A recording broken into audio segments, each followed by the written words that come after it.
Frank, as he is known, Marchlinski. I've known Frank for a while. His whole history is connected to Pennsylvania, and even more focused to pain, where he received his MD and then was there, trained with Mark Josephson when Mark was still there, and continues to be there in Chicago as the head of cardiac electrophysiology. Frank is, of course, very well known in the field. All clinicians know him. He's done some fantastic work. He's doing huge volumes of interventional EP, and in the process, continuing the tradition of Mark Josephson, is learning from his clinical interventions, and that's what we're talking about today in Nonischemic. Thanks for coming. Thank you. As he indicated, I had a brief walkabout out of 10 between 92 and 98 in deference to my mentor at that time when the institution got blown up a little bit. But was glad to get back in 1999 on the talent. I'm going to talk to you about nonischemic cardiomyopathy and VT and lessons we learned about the substrate for VT in the setting of nonischemic cardiomyopathy. I, of course, want to thank everybody that helps with this effort, including the other faculty and fellows. This is a disclosure slide just to indicate that we, like all our companies that we work with, we try to work with everybody to help move the field forward. This is what I'm going to try to talk about. So I'd like to touch on a little bit about PVC-induced cardiomyopathy, talk about the anatomic distribution of the substrate. For the electrophysiologist, of course, it's an issue of where to look to target for areas for ablation. Progression of cardiomyopathy. This is a lot of experience both in nonischemic left ventricular and right ventricular. I'm going to focus on right ventricular cardiomyopathy because I think the results were surprising to us, and I want to share it with you because I think it has really important clinical implications. It may have obviously some scientific implications as well. The epicardial substrate and how we identify the challenges we encounter. This concept of compartmentalization of the endo versus the epi, the right ventricle versus the left ventricle, really scar creating essentially separate affected chambers that we have to deal with when we at least consider ablative techniques. The importance of the septum, mid-septum scar output come with ablation in future directions.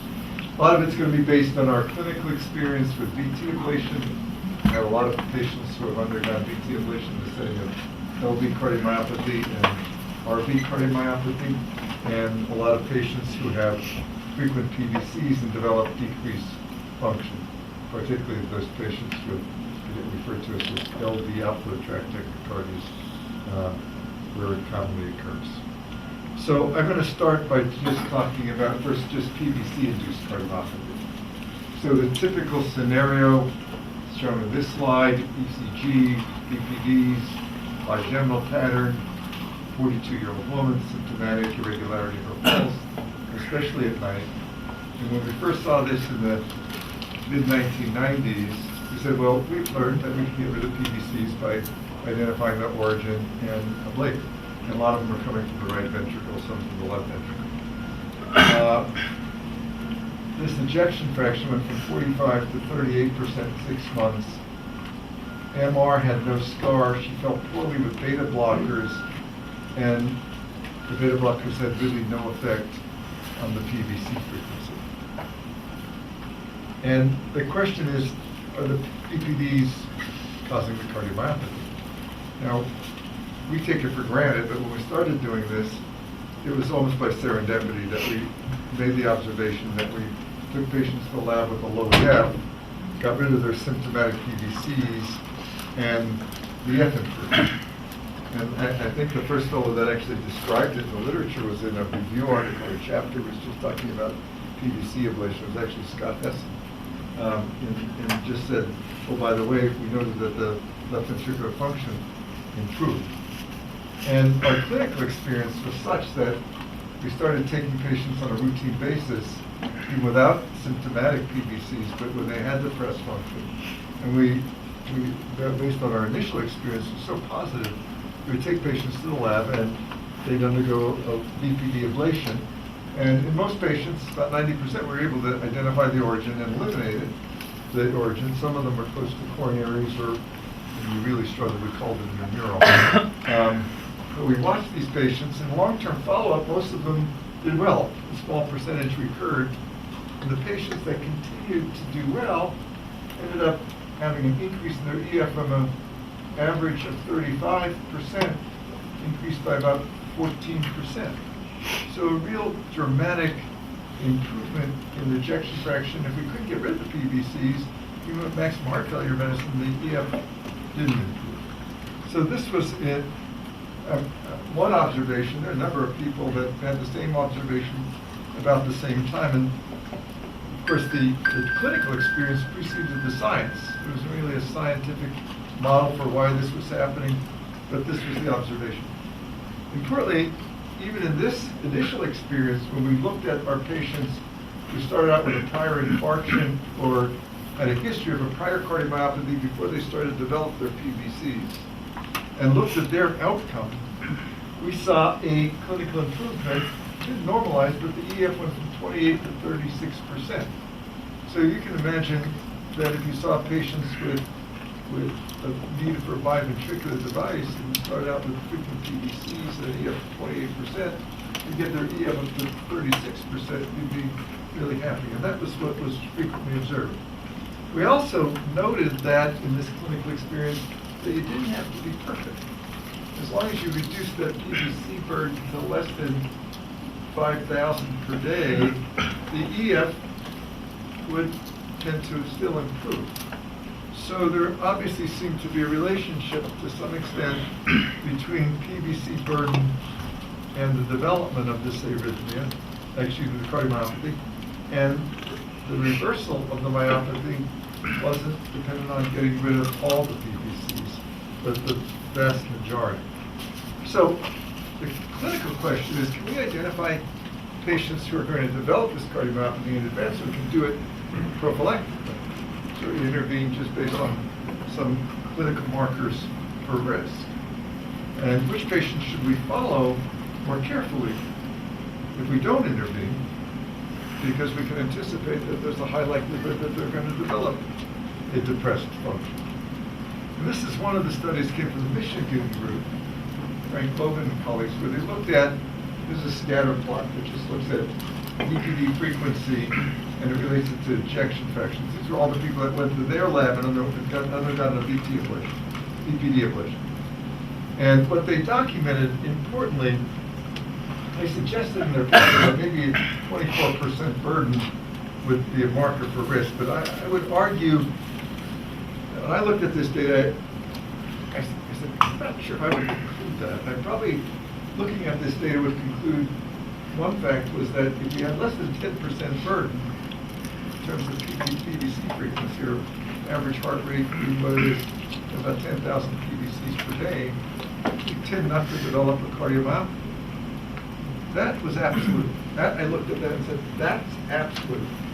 And I looked at Pierre and I said, if you probably have bigeminy or trigeminy, you're probably, over some reasonable term, you're probably in trouble. But if you looked at this group, just draw a box around the scatter plot, between 10% and 35% burdens would be difficult to distinguish people that maintain a normal ejection fraction versus those patients that had developed depressed function. It wasn't quite clear. So it wasn't clear that it was PVC burden alone. This was our stab at sort of trying to figure this out. We sort of looked at PVC burden. Everybody started out with greater than 10,000 per day. And we looked at the location of the PVC, right ventricle, left ventricle, endo versus epi. We didn't find a relationship. But what we did find was, which was interesting, we thought, was that if you looked at the patients who developed LV dysfunction, their PVCs had a wider QRS.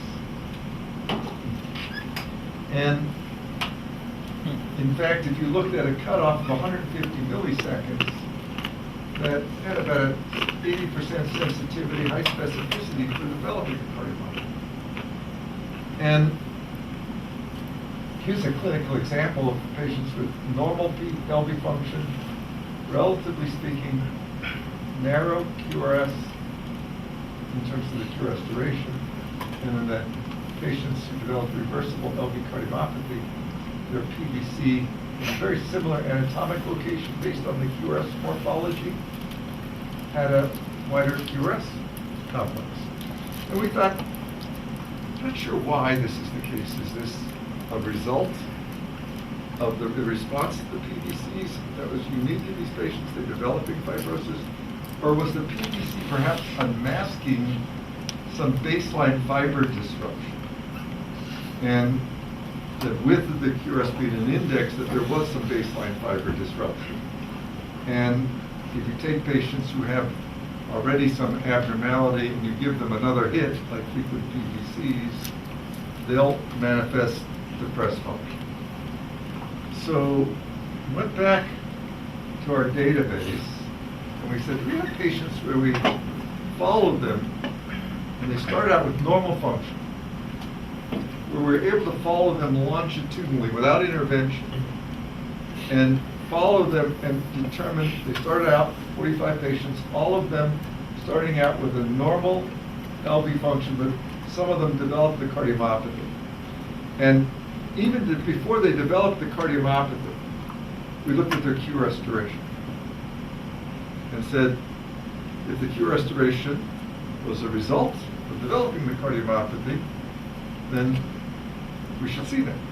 But if the QRS duration was occurring because we were unmasking some fiber disruption that was present in the baseline state, and the frequent PVCs was enhancing the development of the cardiomyopathy, we should see a stable PVC QRS duration, and it shouldn't change over time, but the patients with a wider QRS duration should develop the cardiomyopathy. And indeed, that's what we found. So we said, maybe it's true that maybe PVCs don't tend to cause trouble in everybody, but in patients who have some baseline abnormality, maybe they've had myocarditis, and then they develop frequent PVCs, they may demonstrate their PVCs may be wider, and they may develop a cardiomyopathy over time. Certainly, I think the data would suggest that if you have a PVC that's wide, you worry a little bit less if the PVCs are narrow. This is also interesting data, and I throw it in here just to talk about this shift in distribution of unipolar electrograms in patients who develop a PVC-induced cardiomyopathy. Some of this is because I was talking to Norm about this. And this is the normal distribution of unipolar electrograms, the LV endocardium. And if you use a cutoff of 8.3 millivolts, a small percentage of signals are abnormal. If you look at the patients who developed the reversible VPD-induced cardiomyopathy, and you look at their distribution of unipolar signals, this is shift to the left. 10% of the signals are abnormal, and more, the average signal amplitude is a little reduced.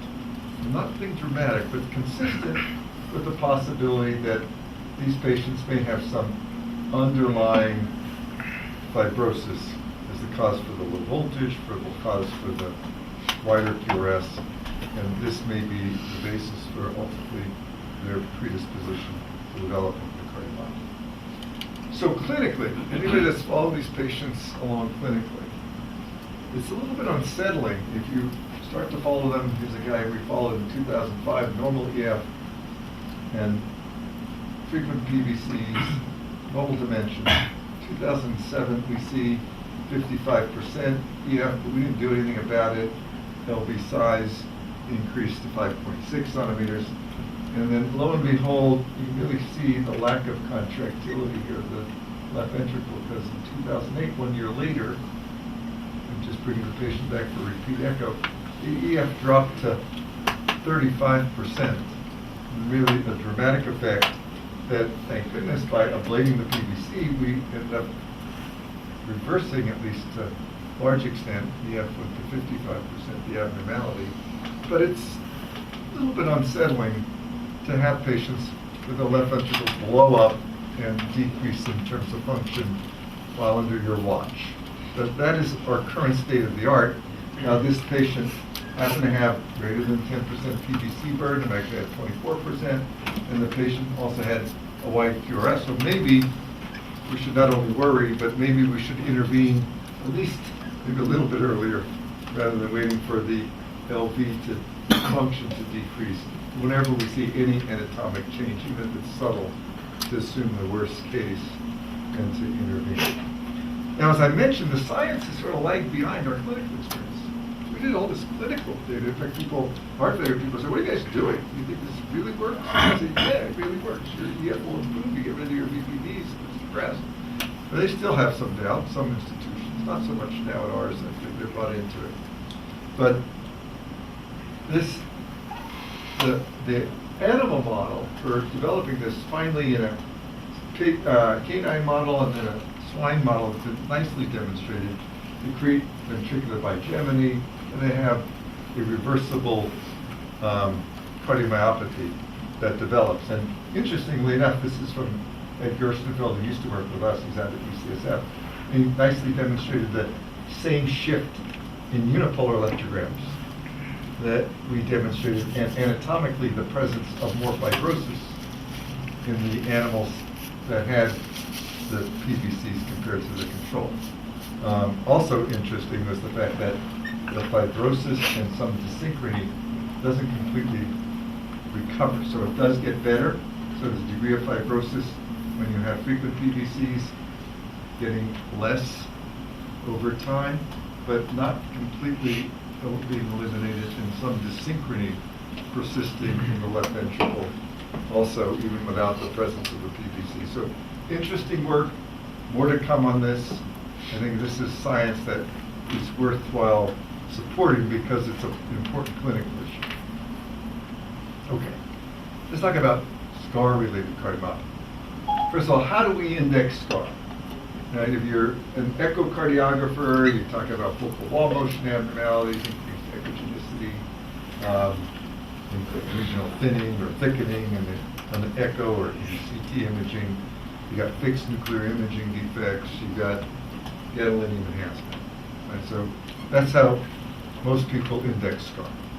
And electrophysiologists index scar by looking at electrograms, bipolar electrograms, but also unipolar electrograms. So typical bipolar electrogram, healthy myocardium, very large amplitude, narrow duration, characteristic signal, and in recordings from disrupted myocardium, you get multi-component fractionated lower amplitude signals. And that's how we index scar. Discontinuous induction with poor cell-to-cell coupling and indication of scar. We've been doing this long, so I've been doing it a long time. I was one of the dots between Cassidy and Joseph. This is 1984, okay?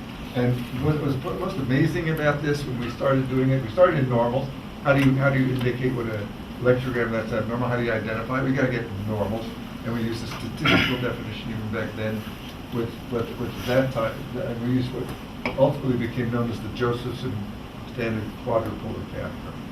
And I think most electrophysiologists use it as standard recording tool. But it's 2 millimeter tip electrodes. We recorded 1 centimeter over 1 centimeter distance. This catheter was non-steerable, guided by fluoroscopy only. We always recorded. You couldn't leave the lab if you were a pen without recording at least one of each of the 12 sites. You had to do that. It was sort of an index that you knew how to manipulate a catheter, because you had to create all kinds of fancy loops with a non-steerable catheter in order to get those 12 sites mapped. Again, there's no online analysis. Poor Dennis Cassidy, who was here for a while, by the way. Yeah. Okay, so, and he was a character. Dennis would close the bar, launch Ross, and come back and measure these electrograms. Okay, but he stayed up for going all night measuring electrograms. He was a class act. And we established what was normal using this recording tool. This is the filtering that we're using back then. This is the intra-electrode distance. This is 95% of signals for greater than 3 millivolts, less than 70 millisecond duration, and we had an amplitude duration. And we use this in 127 patients with coronary disease. Everybody came to the lab, got an LV valve.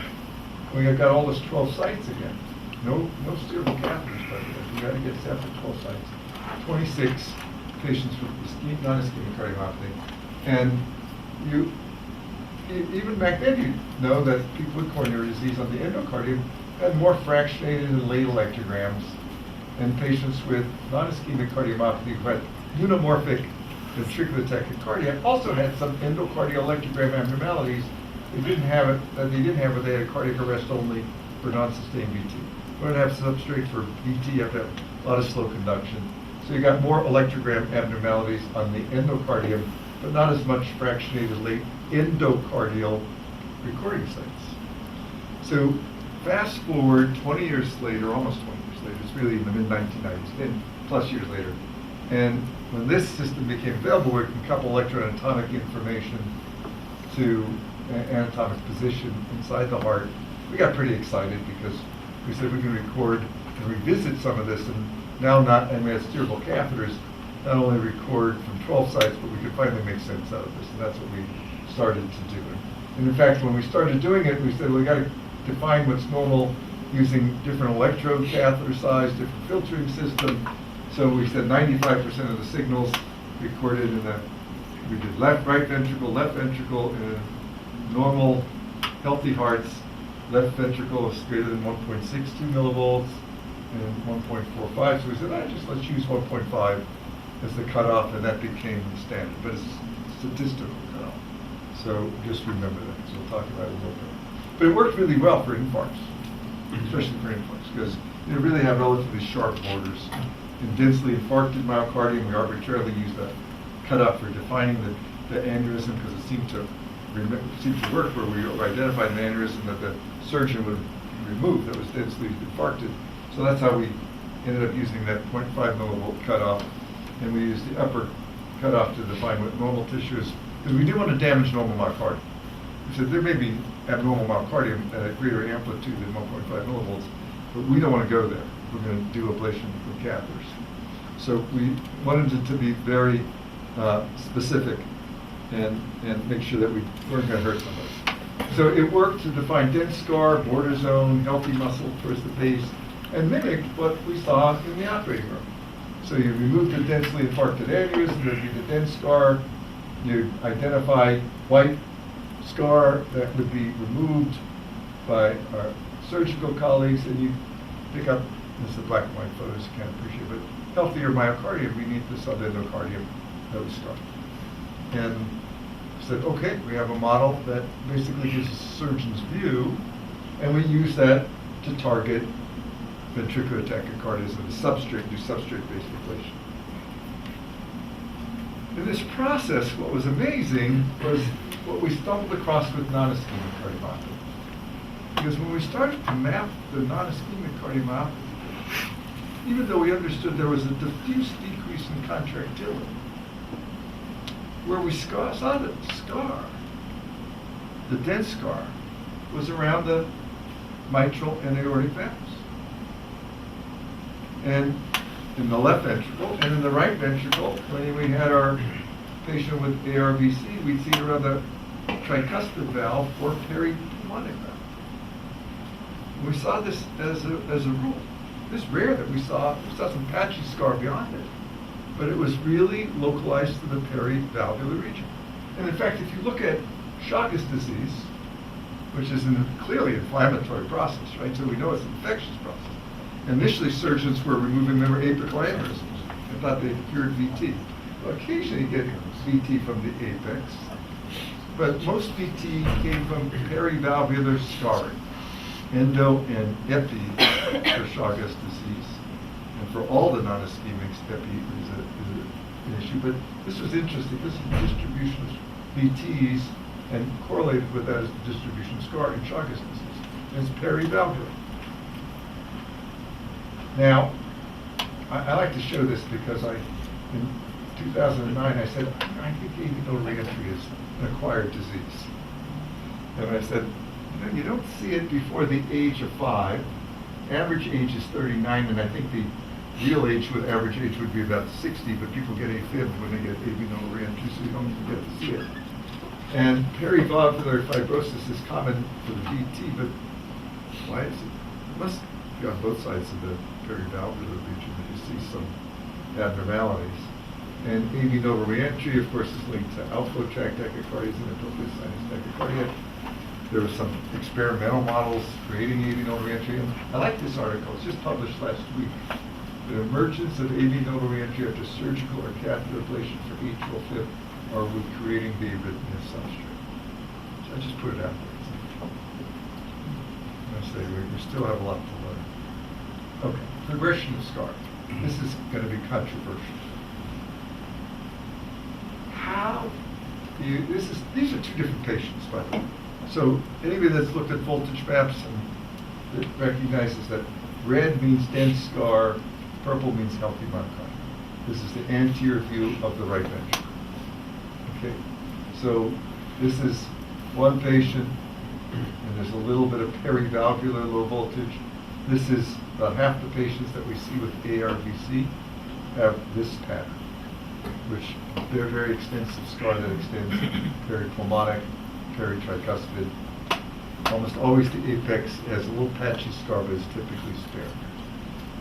How do you get from here to here?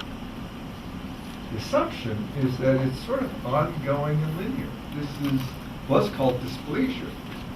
So it's this dysplastic process, a degenerative process. And it's somewhat consistent, because you always say it's going to happen in most patients. Made worse by exercise, and certainly people suggested that it made the long-term outcome of ablation poor. Don't try it, because this is what's going to happen, so it's going to be inevitable that the ablation is not going to work. In fact, as late as 2007, there's still some other articles after this actually, but that Hopkins, this is not their clinical experience with ablation, but they had the registry. So they had a lot of people that had ablation from other centers and some of their own, and they said, look, at a year of follow-up, you got 15% of patients without VT. So don't bother doing this, and it must be because the disease is progressing. Well, we had the opportunity to start bringing people back to the lab. Some of it was because we started our ablation, we were a little tentative, brought them back, because we never got rid of the VT initially. Some people just agreed to come back to the laboratory and let us remap. And this is 7 years plus later, 4 years, 2 years, 6 years. 9 of the first 11 patients had no change in the voltage characteristics. And 2 of them, this one without a doubt had to change. So here's the baseline, free wall, septum, RAO, again more free wall. And you can see there's a big change. In one patient there was a dramatic change. This one I think was undersampled here and just better sampled. But we called it an increase because we use sort of standard definition. These are the only 2 patients. And then we've done it. Now we've had an opportunity to bring 18 patients back, and 5 patients really pushing it. We said maybe there's progression, but 13 of them, there's no change in the bipolar voltage characteristics. That's pretty amazing. You say, well, how about unipolar voltage? Because unipolar gives you a larger field of view. And so bipolar, relatively narrow. Unipolar is going to be, it's a wide bipolar. So it's going to give you a wider field of view, if you especially use Wilson's central terminal as the reference. And so it's going to give you a view so you can pick up abnormalities deeper to the endocardium. And shouldn't that show us progression? Well, we look at the unipolars, same group of patients, and the 3 that did show an increase also had bipolar. This one was interesting. You know how they got that big increase? Actually, We had all kinds of adhesions. When we went in, so we had to freeze epicardially in the operating room. So we created a nice epicardial scar that you could pick up when we remapped them, okay, a couple of years ago, later. So this was really created by the surgeon's epicardial ablation. This wasn't disease progression. And so disease progression, we've just not seen. So he said, oh, this is Philadelphia, Marchlinski's experience. But now, this is just recently published. And this is 6-year follow-up of echo changes, RV fractional area changes. And certain level of change is within the measurement error. Repeated, they just have the accuracy of measurement. But they had 15 with greater than a 10%. That's what they call a significant change. So that's 20%, averaging 6 years later. This is wall motion changes. The wall motion doesn't change. Now, here's an interesting phenomenon. Same 18 patients, you look at their volume. RV volume. Does the RV stretch? Because that's your clinical experience, that's mine. And the answer is yeah. Scar doesn't change. Scar burden doesn't change. In a few patients that did, I want to make that clear. It can happen. I think they have another triggering event. But most patients, you didn't see scar change, but you see volume changes. Well, is this disease progression? Well, scar progression is uncommon. Is this scar-based remodeling, like post-MI? When you look at MI patients, you give them an infarct, you talk about cardiomyocyte loss, hypertrophy, fibrosis, insulin resistance, inflammation, and you develop LV remodeling. You don't call it new infarcts. You say they're bad luck. They remodeled adversely, and they dilate, and they frequently develop heart failure. Well, is that what's happening in patients with ARVC? Well, if it is, you'd expect the patients with the biggest scar to start with to have the biggest degree of dilatation. Because infarct patients, the bigger your scar is, the more you dilate over time. Some exceptions. Well, indeed, small sample, we don't have a whole lot, but at least we're going in the right direction. That the bigger the scar areas start, the more likely you are to stretch and remodel adversely. So maybe it's not scar progression, and maybe it's not progression of disease per se, but maybe we've got some adverse remodeling. Now, why is that important? Well, maybe there's some things that are occurring that can prevent, or we can address to prevent remodeling. Tricuspid regurg. They've got perivalvular scarring. They may not be able to close that valve very well in some cases. And sometimes we screw things up by sticking in endocardial ICD leads. And it's just an example. Again, just emphasizing TR happens. And it's interesting, 8 of the 14 patients with an increase in right ventricular volume in our patient population, 6 of them had severe TR, 2 of them had moderate TR. So TR is contributing to the dilatation that's occurring. But that's not, I don't know if you call that, certainly it's overall disease progression. I mean, I'm not going to do well clinically. But is that progression of scar and ARVC? Not necessarily. The other thing that happens that we've noticed is that these patients, they have low flow, big dilated right ventricles, and they end up with thrombus on those ICD leads all the time.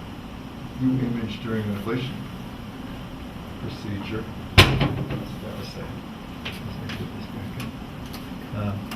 You image during an ablation procedure, and you see dramatic abnormalities develop in terms of the thrombus that forms and then dislodges right while you're watching the procedure. And some of these patients have elevations in pulmonary artery pressure. Not consistent, I don't want to make too much of it.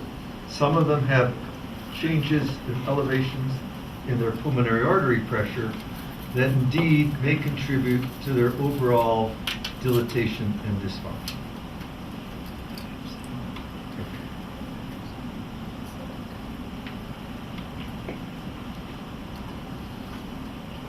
Let's talk a little bit about epicardial substrate. Now, the pathologists said epi to endo. Norm had a nice example where we didn't have necessarily epi start for the disease process, may have been endo than epi. But this was the typical scenario, more epi than endo. And it was with the work by Sosa and colleagues that we began to access the epi on a routine basis. And when we went there, we said they got a new frontier for electrogram characterization. You got fat, you got coronaries, so you got to figure out what's normal. And what we learned by looking at these signals, briefly, there's a little shift in terms of a decrease in amplitude. But more importantly was the fact that when you record over fat and dense fat and coronaries, you don't see wide split late electrograms. You see lower amplitude. So now we have to pay attention to electrograms, because when you record over abnormal myocardium that serves as a substrate for VT, this is an example of recording from VT areas, and you see these multi-component fractionated electrograms, and at least half the signals demonstrate this dramatic abnormality as a rule. So it's just not one piece of information. You can't look at the red color anymore.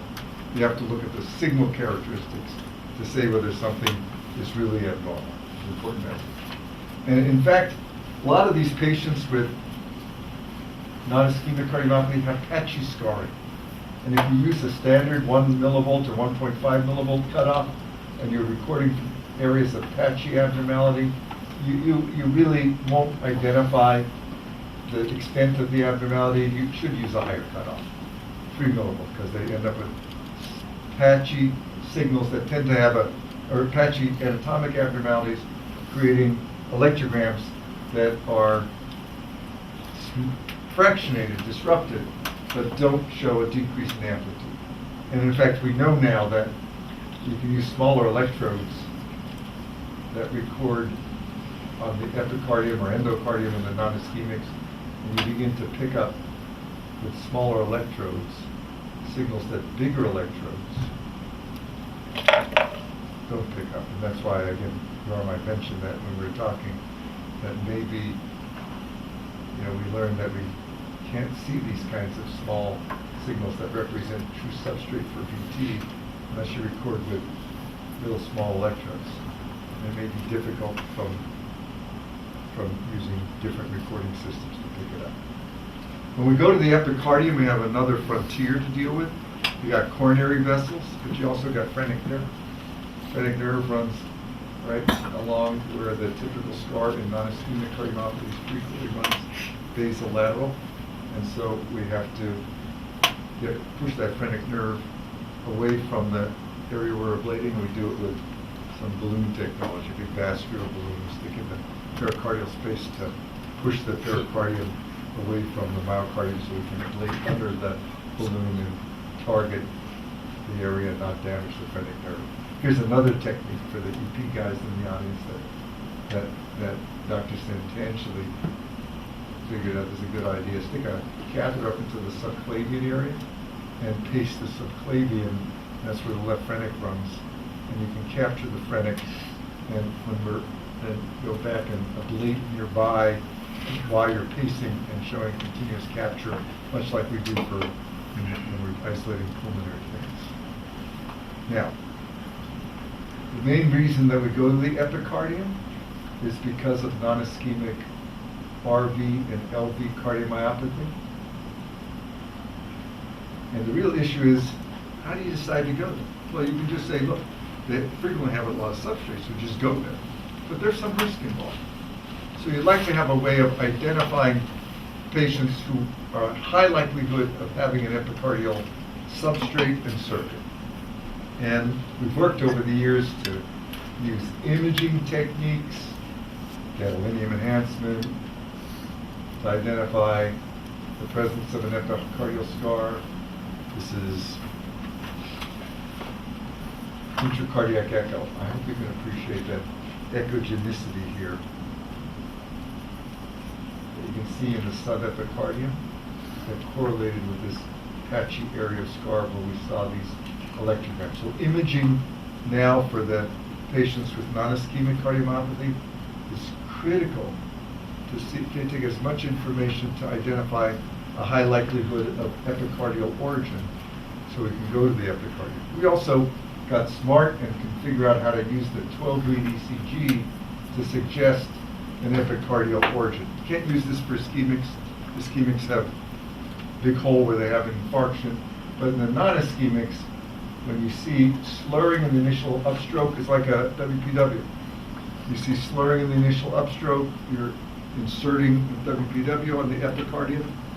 Similarly, if you have an epicardial origin for the VT, you'll have slurring in the initial upstroke. So you can use delay in activation, a number of criteria that have been developed. And you can also, in the non-ischemics, you shouldn't see Q waves during VT if it's an endocardial source. But if you see a Q wave during VT, especially frequently these come from the basolateral LV, and if you look at lead 1 and see an initial Q wave, these are all epicardial origin. So now we have some easy ECG clues, slurring in the initial upstroke, Q waves where they don't belong, and you have the wherewithal to suspect a high likelihood of an epicardial origin. We also looked back at these unipolar electrograms. The unipolar electrograms have a wider field of view. So it allows you to look below that bipolar area where you're going to see the endocardial abnormalities with bipolar electrograms and take a peek and see what you can see below that area. When we started to use unipolar electrograms, you got to again create what's normal. What's a normal unipolar amplitude? And it's going to be different in the right versus the left ventricle, because now you're going to pick up the muscle mass of the chamber. And in the right ventricle, the right ventricular free wall, 95% of the signals were greater than 5.5 millivolts.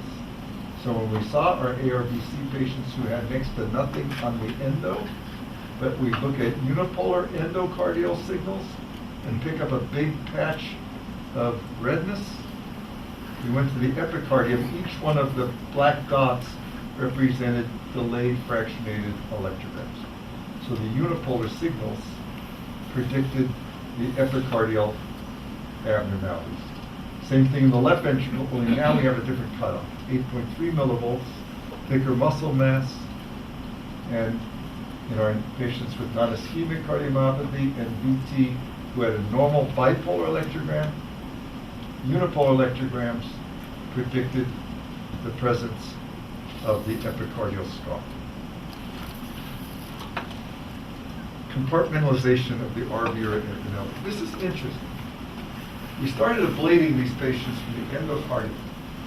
And we would ablate, we'd get an early diastolic activation, just a little bit before the onset of the QRS, we would ablate, and the tachycardia would stop after 30 seconds, and we ablate for a little bit longer, re-stimulate, and VT would be still there.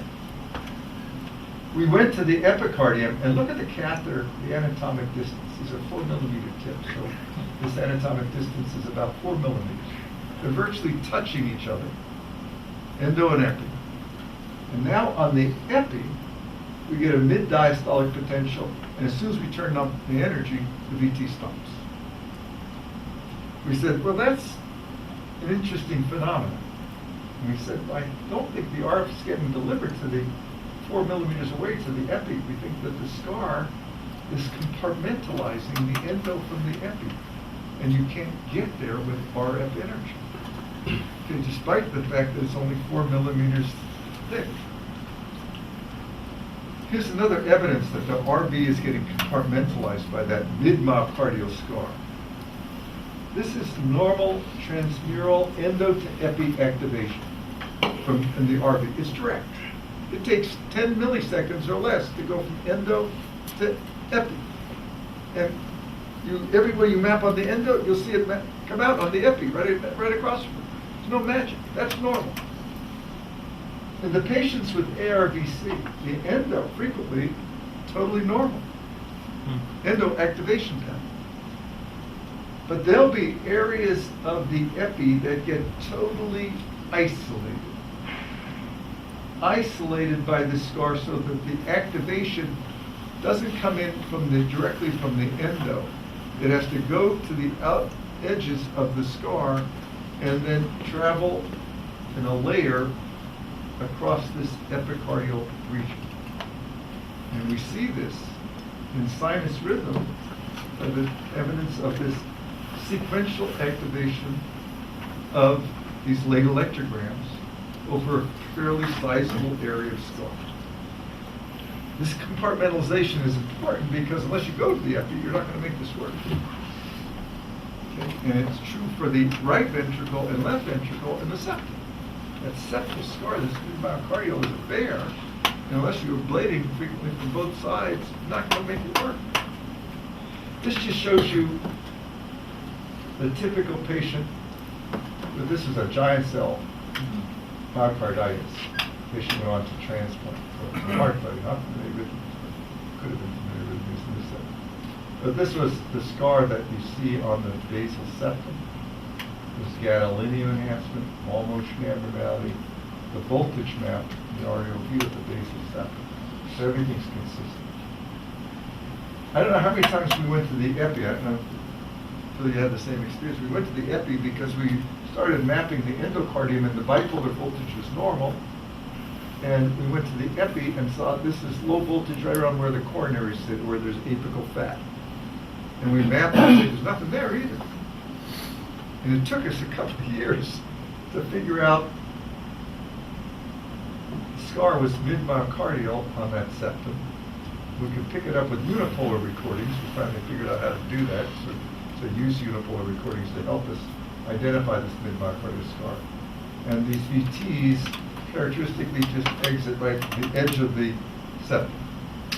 And so the epicardial pattern in the surface ECG literally is either a left bundle or right bundle, but frequently exit right up the upper part of the septum.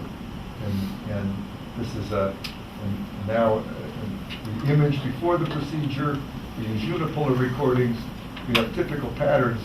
We don't even go to the epicardium in many of these patients. We go to target the mid-myocardium on the septum, and we wheel away on the septum to make this work rather than spending an extra hour and a half going through it.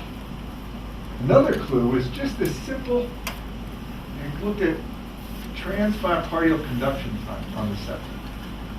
Normally, you pace the right ventricle, you look at how fast the left ventricle gets activated. It takes a little bit longer to go through that thick septum, but its average is 28 milliseconds. And it's never more than 40 milliseconds. But if you take somebody with a mid-myocardial scar on MR, unipolar electrograms that are abnormal compared to the healthy heart, and you look at transseptal conduction time, it's longer than 40 milliseconds. In fact, some of the people, conduction has to go all the way down to the apex, break at the apical region and come up the left side of the septum. So the time to the left ventricular septum directly opposite to our pacing catheter is 110 milliseconds. So now we have another, you don't trust the unipolar electrograms, it's fine. You don't trust your imaging because you didn't get it before the procedure, that's fine. But every EP guy has got to trust transseptal conduction time. And if you pace the right ventricle and look at the time to the left ventricle and it's really delayed, you've got a mid-myocardial scar that you need to target. Finally, outcome with ablation. Remember, this is just 10 years ago, and this was progression. This is where we are now. Okay? So this is now 95 patients, ARVC. This is follow-up out to 5 years. So no longer are we at 15%. And importantly, nobody's getting VT storm, nobody's on amiodarone. So this is a young patient population, and they get infrequent recurrences that they get at all. In fact, now we just put a subcutaneous ICD device in them, because we're so confident that most of them are going to continue to do well. The rare recurrence actually is for very rapid ventricular arrhythmia. For the non-ischemics in the LV, we struggle more. It's not bad. The overall outcome is improved with decreased drug use, but there's more drug use and a lot more procedures to make this work. And many of them head to the operating room, where we enlist our surgeons to help us get deeper, get more effectively ablated on the epi, and deeper when we just can't make it work with our current tools. More advanced substrate can be more difficult. Some challenges, but we've certainly improved in its work. I end by a few comments. The future. Perivalvular low voltage. Why does that happen? Why is it focused in the perivalvular region? Somebody smart in this audience is going to squash you. No matter what there's a common pathogenesis. We're missing something. But there's something about this process, because the disease process is diffuse. But the scarring that occurs is perivalvular. Remember I talked about lack of progression? Some people do progress. This is in the LV, we had 11 patients where we brought it back. 5 of the 11 really progressed. So we don't know all the answers. We don't know the triggering mechanism. But it's an inconsistent progression, and we've got to figure it out. This is just commenting on the unipolar electrogram. Non-ischemic cardiomyopathy. No gadolinium enhancement, decreased function, less than 30% EF, no GAD enhancement in 60% of patients. Now there's improvements in imaging with T1 mapping, etc., so we'll see some abnormalities. But still, we're not good at identifying this kind of microfibrosis with imaging tools, not quite yet. So we've been playing with these unipolar electrograms, and if you take the non-ischemics and you look at the people with low EF, and this is away from any dense scar area, the unipolar electrograms are really shifted. And in fact, if we have a cutoff that we can use, this is normals, but this is what the unipolar electrogram abnormalities look like in patients who have this persistent, diffuse microfibrosis. And we're hoping that we can use this kind of stuff to take patients who they present with a non-ischemic cardiomyopathy and do a voltage map, determine whether you've got some prognostic information about fibrosis and recoverability, guide voltage map, use voltage map to guide biopsies, so we're targeting very anatomically specific areas, even in the left ventricle. And this is, now we've got a study called the EMAP study that we're doing, and it looks like it's going to, hopefully, we'll figure out how to advise patients whether they're going to need an early transplant, whether they're going to respond to drug therapy, IV device therapy, and identify some inflammatory conditions early on that have been missed in the past. Finally, this stuff is layered scarring. That's not, this is negative MR. But layered scarring is missed by MR imaging. And yet, I'd like to ask Ralph's opinion how often he sees patches of scar on the LV and RV. And he's not paid much attention to it.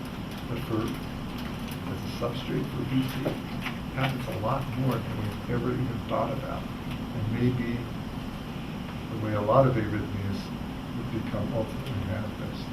And the question is, what's causing this? How do we recognize it? What are we going to do to make sure that it can be managed? So, a lot of stuff that we've learned. Thanks.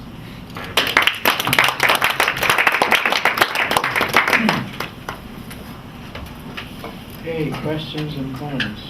Me. So I have one question. So I guess you nicely showed sometimes MRIs will miss a scar that you'll be able to find when mapping, the voltage mapping, electrograms.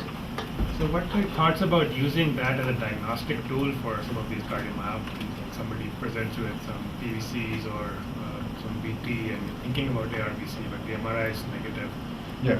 Well, again, if they have VT and they have an MR that's negative, I say, that's great. It's probably going to be layered and or patchy, and my electrical signals will be better. And those are people that I don't hesitate.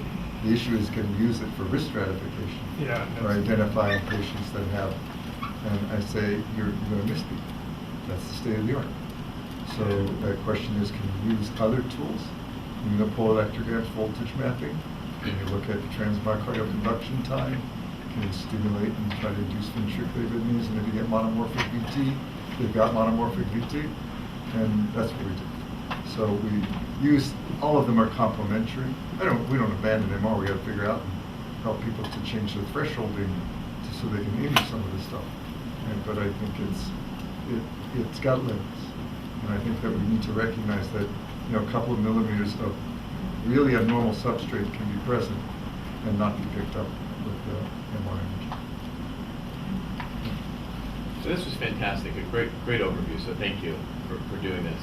A couple questions. I'm always struck by how stable some of this disease is, whether we call it ARVC or some of the non-ischemics, just how stable those maps are over great periods of time and how others accelerate. And so my first question to you is, what's your gut tell you as far as why that happens? I mean, you threw it out there as we should figure this out, we need to know more. But what are your working hypotheses in that regard? And then the second question kind of dovetails on that, which is, you spend a lot of time showing anatomy and how anatomy and electrophysiology, the interplay between those two, and yet we're learning more and more about some of the metabolism, particularly with regards to some of these non-ischemics. Metabolically active diseases like sarcoidosis, as opposed to maybe metabolically silent diseases like some of the other mid-myocardial stripes that we see. Yep. So those are my two thoughts. I think that you're right. So you can see disease progression from metabolically active processes like ongoing inflammation from sarcoid. Okay, so there's a very good subgroup, and I wish I understood what sarcoid was or could tell anybody what sarcoid is. And you can tell me what sarcoid is. It's good. But and it is associated with ongoing inflammation, and it has a worse prognosis in terms of control of arrhythmias, development of more heart failure, need for transplant, et cetera, et cetera. So we do use imaging with PET scanning to index that. There should be better ways of doing that, and it's important. I do think that many people, I just really suspect we get a lot of more myocarditis than we ever imagined.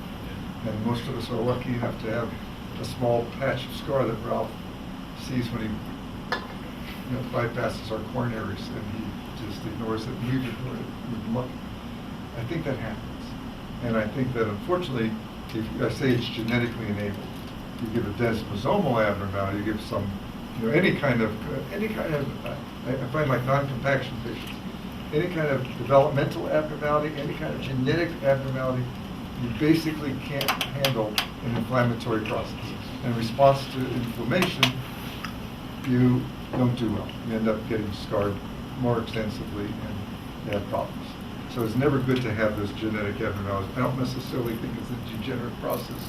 They do permit, except in selected circumstances, obviously genetics do go, but I think that it may just make you more susceptible to manifesting the results of an inflammatory process that may occur more often than we think. Every time I get a cold. I've seen some work about exercise, how often people exercise, and how ARVC progresses. Do you think that I want to tell you something. One thing's for certain. You took every patient with an infarction and you told them to go exercise, they'd have all their VTs when they exercise. Exercise is a pro-arrhythmic state. Well, but so that doesn't mean specifically that with the scar disease- progression and Well, that's exercise. separate. You got to show scar progression. Okay? And I think your RV dilates. I'm not sure if scar progresses. If you show me convincingly scar progresses with exercise, I think your RV does dilate with the stress. It may not be good for you if you already have an insult. So I'm not saying it's good for you. You can't increase your PA pressures. It may not be good for you. The question is, does that mean that scar progression? Well, even the mouse models didn't show scar progression. They showed dilatation. So I'm not sure yet how exercise, I can tell you this, it's not good if you have an arrhythmia substrate to exercise. But our patients where we get rid of their VTs, they're exercising, they're fine, okay? I worry about their dilating, and I tell them, don't do crazy stuff, like exercise, I'm okay with it. If I go for a run, a jog, it's okay. Don't do crazy stuff because there is that element that your heart may not respond to that stress. I don't care about arrhythmias anymore because we bring them back twice, we give them isoprel twice, and we show them they're not inducible if we're going to allow them to do that stuff. And they've done very well. So that's where, people used to say, because you have exercise-induced arrhythmias, exercise is bad for you. Well, I think exercise is good for everybody, and I think if you can get rid of the substrate for arrhythmias, it's a separate issue. Separate from that is whether it enhances dilatation. Separate from that is whether it causes scar. I'm not convinced. And I may be wrong about it, so I'm telling you that, I tell my patients that. But I don't think it's necessarily to marathon, I tell them absolutely don't do any of that stuff because the stress, your heart's already been damaged, it's had an abnormality. I think it's a big mistake to be excessive with exercise. And finally, look at the guidelines, right? You got normal levels of exercise now is sort of acceptable for ARVC patients. So the revised guidelines activity restrict ARVC patients to like that 1A box, that goofy box that has like no activity in it at all. Mike Ackerman was just up at American Heart this year at the Arrhythmia Summit, lecturing us all about letting our ARVC patients exercise and how it's a terrible idea. Yeah. Do you let them exercise? Yeah, I'm going to tell you this. What I do is, so I have to get rid of the arrhythmias first. Yeah. Before I do, otherwise you can exercise, they're going to get VT. Yeah. They're going to die suddenly. So if you don't get rid of the arrhythmias, those two things are going to happen. So Mike's right. But if they have one, you get rid of their VT and they have a device, okay, that arrhythmia risk is gone, right? Okay. So then you have to say, is it going to make your disease progress? And I think extremes of it will make your RV dilate further, okay? And what I tell people, you can do moderate exercise. Okay? I think that's now incorporated as part of this. Well, I think it will be. Well, maybe it's in the coming guidelines. Yeah. Yeah, Frank, that was a great talk. Just a couple things. Do you do stress echoes on the patients and look at them whether with exercise they get elevated PA pressures, increasing DR, and yeah, I think those are the kinds of people that you probably should say that's not a good thing. So I think that we owe it to our patients to sort of, we focus now, first of all, on arrhythmia. So we brought them back with high doses of isoprel and we stimulated them through triple extrastimuli, quadruple extrastimuli from multiple sites, just to say they're not going to get VT on this. And they've not had VT with exercise. I think I tell people to be moderate with their exercise. And I think we haven't done it. I think it may be a good idea to say what happens. They usually don't get their PA pressure to be elevated, but if you did or you have some LV dysfunction, maybe the kind of person that and the TR got worse, it would make sense that you probably wouldn't say, you have a mix that will make your RV dilate further. Yeah. It may not get scar, okay, degenerate, but it will make the RV get worse. So yeah, and then I don't want to be here saying No. Marchlinski said exercise. No, I want to super say interesting. moderate exercise. I think it's going to be okay, but we have to get more conviction. Yeah, just a comment on ARVC. I'll just make one comment because me and you lived through the era of major VT surgery. Yeah, and when I was a research fellow, we developed. That was one of my first research projects. To develop an operation called right ventricular disconnection, which was actually used to treat ARVC, and I think the biggest series ended up being about 20-25 patients when defibrillators came up. But it was interesting when you did that operation, what happened to those patients was it was incredibly effective at confining or isolating their VT to the RV. But they all developed massive RV dilatation. And then we went back in the lab and we showed that if you get any type of ventricular dyssynchrony in those patients, in animals, their RVs will dilate, and you can just cure it by just synchronously pacing the left and right